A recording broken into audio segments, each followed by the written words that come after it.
आप सभी का एक बार फिर से स्वागत है हमारे इस YouTube channel point of study में। दोस्तों आज हम बात करने वाले हैं मैट्रिक बोर्ड परीक्षा 2023 में जो भी छात्र देने वाले हैं उसका मैथ का। जी हाँ दोस्तों, आज हम बात करेंगे मैथ का। मैथ में जो है ना आपको सिलेबस समझना पड़ेगा। सबसे पहले अगर सिलेबस समझ लेते हैं तो आपका जो है ना पढ़ने का जो तरीका है वो पता चल जाएगा। प्लस में आपको जो है ना कैसे कौन सा सब्जेक्ट से कौन सा चैप्टर से कितना मार्क्स आता है, कौन सा चैप्टर से कितना ऑब्जेक्टिव प्लस सब्जेक्टिव उठाया जाता है उसका आपको पता चल जाएगा। तो दोस्तों इस वीडियो में आपको शुरू से अंत तक बने रहना है। अगर वीडियो अच्छा लगे तो प्लीज़ लाइक कीजिएगा और चैनल पर पहली बार विजिट कर रहे हैं तो प्लीज़ चैनल को सब्सक्राइब कर लीजिएगा, ठीक है। और दूसरी बात, अगर ये अभी जान लीजिए कि अभी मैं सिलेबस बताने वाला हूँ। अगर आपको सिलेबस पता चल गया तो समझो कि आपका जो है ना बोर्ड एग्जाम काफ़ी अच्छा जाने वाला है और 90% क्या मैं बोला हूँ मैथ में आपको 100 में 100 स्कोर कर पाइएगा। तो चलिए दोस्तों हम स्टार्ट करते हैं। और एक बात और बताना चाहता हूँ कि टेलीग्राम, हमारे टेलीग्राम में जुड़ जाइएगा, ठीक है। Telegram POINT point of study, Telegram में पॉइंट ऑफ स्टडी STM में आप जाकर जुड़ जाइए। वहाँ से आपको है ना PDF प्रोवाइड होगा हर सब्जेक्ट बाय सब्जेक्ट, क्योंकि मैंने आज से स्टार्ट कर दिया हूँ मैथ। और मैथ मैं ऐसे तरीके से बताऊँगा जो आपको जादू मंत्र की तरह लगेगा और बिल्कुल ईजी स्टेप में बताऊँगा, ठीक है। तो चलिए हम स्टार्ट करते हैं। तो सबसे पहले यहाँ पर मैथ की बात किया जाए तो मैथ जो है ना सबसे पहले आपको मैथ में 2000 बोर्ड में अगर 23 में आप एग्जाम देने वाले हैं 2000 बोर्ड का एग्जाम 23 में, तो उसको सिलेबस कवर करना पड़ेगा, ठीक है। तो सिलेबस क्या है, तो सबसे पहले आपको जान लीजिए कि 15 हमारे पास टोटल चैप्टर होता है, ठीक है। आपको है ना मैथ में कितना चैप्टर होता है, 15 चैप्टर होता है, जिनमें से आपको है ना एक एक करके चैप्टर को पढ़ना है और उसके साथ साथ इसको यूनिट पढ़ना है, यानी कि इकाई, ठीक है। कितना चैप्टर से कौन सा सवाल उठाता है, कितना मार्क्स का उठाता है, क्या उठाता है, कितना नंबर उठता है, सारा डिटेल्स में आपको बताएंगे, ठीक है। तो चलिए सबसे पहले नंबर 1 क्या है, हमारा वास्तविक संख्या। क्या है हमारा वास्तविक संख्या है, तो वास्तविक जो संख्या होता है वो पहला चैप्टर में आता है। क्या आता है, पहला चैप्टर से आता है। और दूसरा हमारा है बहुपद, ठीक है। दूसरा चैप्टर का नाम क्या है, बहुपद। तीसरा चैप्टर का नाम क्या है, तो तीसरा चैप्टर का हमारा नाम है दो चर वाले रैखिक समीकरण। और चौथे चैप्टर का हमारा नाम है द्विघात समीकरण। और पांचवें चैप्टर का हमारा नाम है क्या है, समांतर श्रेणी। और छठे चैप्टर का क्या नाम है, त्रिभुज है। और सातवें चैप्टर का नाम क्या है, तो सातवें चैप्टर का नाम जो है निर्देशांक ज्यामिति। और आठवें चैप्टर का जो नाम है वो है त्रिकोणमिति का परिचय। और नौवें चैप्टर का जो नाम है त्रिकोणमिति के अनुप्रयोग जिसको बोलते हैं, ठीक है। और 10वें चैप्टर का नाम क्या है, तो वृत्त है। जो छात्र अब इंग्लिश मीडियम से पढ़ रहे हैं तो कोई दिक्कत वाली बात नहीं है, आपको बिल्कुल जो है ना इंग्लिश और हिंदी मीडियम पूरा लिखा हुआ है, यहाँ पर देख सकते हैं, आप कवर भी कर सकते हैं, ठीक है। तो सबसे पहले हम जान लीजिए यहाँ पर 15 चैप्टर टोटल हमारे पास कितना चैप्टर है, 15 चैप्टर है, ठीक है। तो यहाँ पर आप देख लीजिए पूरा लिस्ट दिया हुआ है, रचनाएं, वृत्त, उसके बाद वृत्त से संबंधित क्षेत्रफल, पृष्ठीय क्षेत्रफल और उनका आयतन, उसके बाद क्या है सांख्यिकी, और उसके बाद क्या है प्रायिकता, ठीक है। तो सारा चीज़ यहाँ पर लिखा हुआ है। टोटल आपके पास 15 चैप्टर मिलेगा, ठीक है। तो इसी 15 चैप्टर से आपको पढ़कर क्या करना है, आपको पूरा ड्रीम अपना जो भी होगा मैथ में जितना हासिल करना है वो आप हासिल कर सकते हैं। तो पहला चैप्टर हमारा क्या था, संख्या, वास्तविक संख्या। वास्तविक संख्या को इंग्लिश में बोलते हैं रियल नंबर। क्या बोलते हैं, रियल नंबर्स बोलते हैं। तो आप जान दीजिए ये रियल नंबर्स हो गया। उसके बाद जो है ना दूसरा चैप्टर को बहुपद, जिसको पोलिनोमियल्स बोलते हैं। क्या बोलते हैं, पोलिनोमियल्स। तीसरा चैप्टर जो है वो क्या है, दो चर वाले रैखिक समीकरण, जिसको हम pair of linear equation in two variables बोलते हैं। चौथा चैप्टर जो है ना द्विघात समीकरण, यानी कि द्विघात समीकरण है।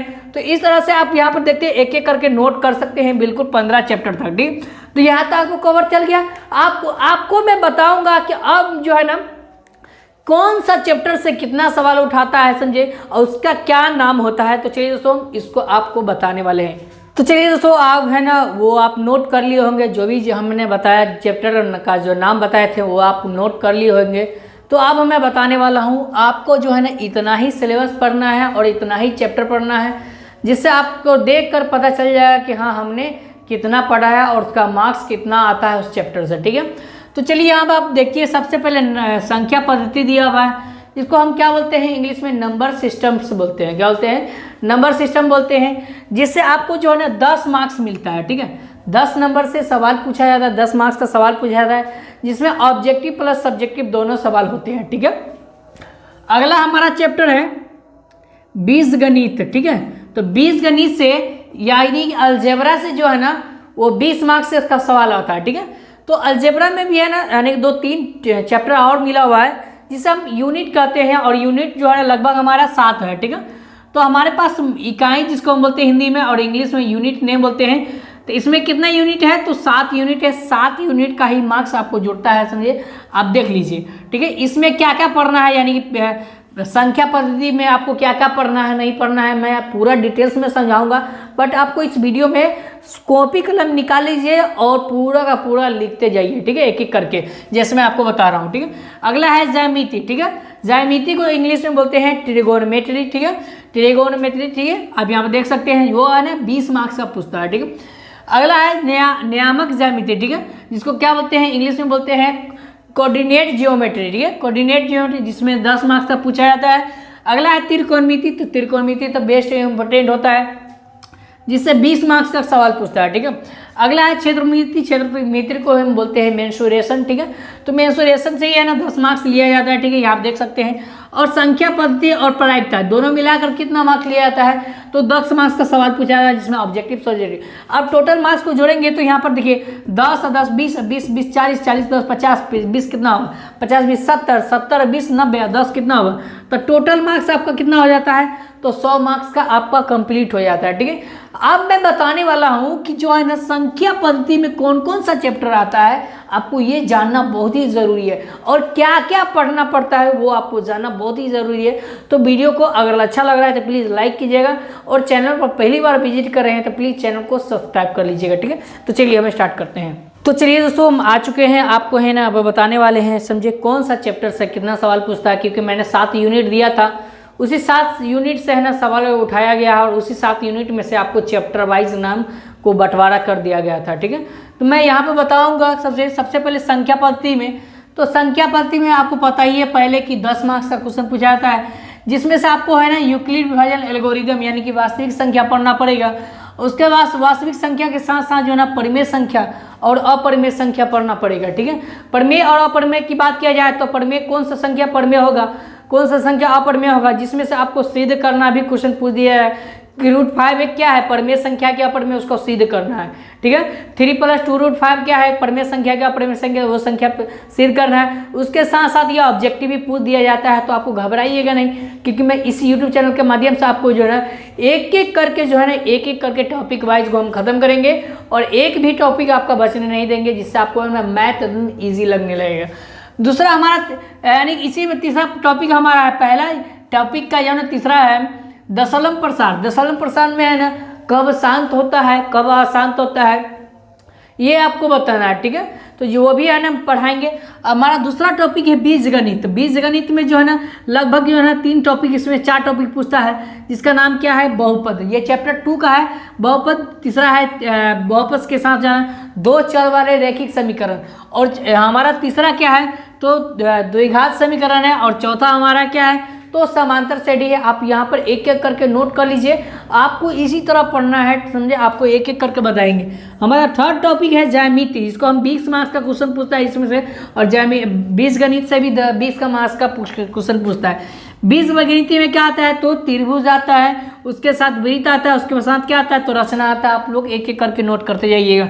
अगला है हमारा नियामक ज्यामिति, जिससे 10 मार्क्स का क्वेश्चन पूछा है। और नियामक ज्यामिति में जो जो चैप्टर आते हैं मैं आपको बताता हूँ कि दूरी सूत्र, यानी कि दूरी सूत्र के साथ साथ जो ना दूरी निकालना है, उसके बाद विभाजन सूत्र निकालना है, उसके बाद जो ना त्रिभुज का क्षेत्रफल लगाना है 1/2 गुना, समझिए, उस तरह का फॉर्मूला आप लगा सकते हैं। तो इस तरह से यहाँ पर चैप्टर वाइज चैप्टर में बंटवारे, क्योंकि है ना आपको 7 यूनिट पढ़ना है, ठीक है। कितना यूनिट पढ़ना है आपको, 7 यूनिट पढ़ना है। अगला हमारा 5वां है, समझिए, त्रिकोणमिति। समझे, त्रिकोणमिति आपको 20 मार्क्स का क्वेश्चन पूछता है, समझे, आप देख सकते हैं, जिसमें से पहला है त्रिकोणमिति का अनुपात, दूसरा है क्या है, त्रिकोणमिति का सर्वसमीका, तीसरा क्या है हमारा, तो दूरी और ऊंचाई भी निकालना इसी में सिखाता है, ठीक है। क्योंकि जब हम किसी मान लीजिए ये कुतुब मीनार है, ठीक है, ये मान लीजिए कुतुब मीनार है, और यहाँ पर कोई व्यक्ति खड़ा है, ठीक है। तो यहाँ से अगर यहाँ तक की दूरी की बात किया जाए तो कितना दूरी होगा, यही में आपको पूरा का पूरा पढ़ना है। तो घबराइएगा नहीं, एक एक करके मैं पढ़ाऊंगा। बिल्कुल इसी चैनल पर आपको बने रहना है, क्योंकि अब मैंने आज से स्टार्ट कर दिया है, ठीक है। अगला हमारा छठा है टॉपिक त्रिकोणमिति। त्रिकोणमिति में 10 मार्क्स का क्वेश्चन पूछता है, सॉरी क्षेत्रमिति जिसको मेंसुरेशन बोलते हैं, जिसमें क्या आता है, पहला वृत्त का क्षेत्रफल आता है और वृत्त का व्यास आता है, और यहाँ पर आयत का क्षेत्रफल आता है। हमारे पास 2 टॉपिक इसका है। सातवां हमारा टॉपिक है समझिए सांख्यिकी और प्रायिकता, जिसको सांख्यिकी को है ना क्या बोलते हैं, स्टैटिक्स बोलते हैं, और प्रायिकता को क्या बोलते हैं, तो प्रोबेबिलिटी बोलते हैं। जिससे है ना क्या होता है, तो माध्य पूछता है, माध्यक पूछता है, बहुलक पूछता है, उसके साथ साथ परिसर भी पूछा जाता है, ठीक है। अब परिसर जो है ना ऑब्जेक्टिव में पूछा जाता है, लेकिन यहाँ पर 3 सब्जेक्ट जो है, 3 जो है टॉपिक है, माध्य, माध्यक, बहुलक जो है ना वो आपको सब्जेक्टिव में भी पूछा जाता है और ऑब्जेक्टिव में भी पूछा जाता है। और हमारा दूसरा टॉपिक ताश का खेल, जिसको हम सिक्का भी बोलते हैं, पाशा, ये सब इसी में आता है समझिए। 15वां चैप्टर में आता है समझिए, 14 और 15 दोनों में ये चैप्टर लगाकर दोनों में आता है। तो यहाँ पर आप क्या है उस कर सकते हैं, यहाँ पर दोनों में है ना आपको है ना बिल्कुल नोट कर लेना पूरा का पूरा, क्योंकि है ना इसी से है ना आपका सवाल बनता है, जिससे आपको 10 मार्क्स का क्वेश्चन पूछा जाता है, ठीक है।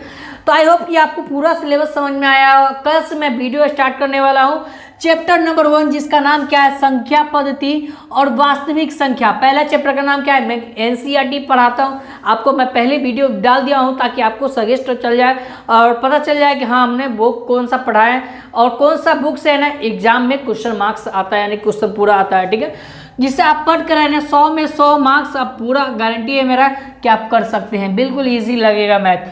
तो हम सबसे पहले चैप्टर का नाम पढ़ाएंगे समझिए वास्तविक संख्या, जिसको हम क्या बोलते हैं, रियल नंबर बोलते हैं। रियल नंबर में है ना आपको है ना सबसे पहले एचसीएफ और एलसीएम, क्योंकि आप पढ़े होइएगा एचसीएफ और एलसीएम, तो आपको है ना बचपन के तरीके से अलग से पढ़ाया गया होगा, लेकिन जो है ना वही चीज़ को मैं यहाँ पर है ना यानी कि 10th में जो है ना उसको कुछ अलग से बांट दिया गया है, जिससे आभाज्य गुणनखंड विधि से बनाइए, समझिए यूक्लिड विभाजन एल्गोरिदम से बनाइए। तो ये सारा मैं बताऊंगा और एक एक करके फॉर्मूला के साथ साथ जो है आपको सॉल्व करके बताऊंगा। तो बने रहिएगा इस चैनल पर। अगर वीडियो अच्छा लगे तो प्लीज़ लाइक कीजिएगा, चैनल पर पहली बार विजिट करें तो प्लीज़ चैनल को सब्सक्राइब कीजिएगा। फिर मिलते हैं नेक्स्ट वीडियो में, तब तक के लिए आप सभी का एक बार फिर से धन्यवाद।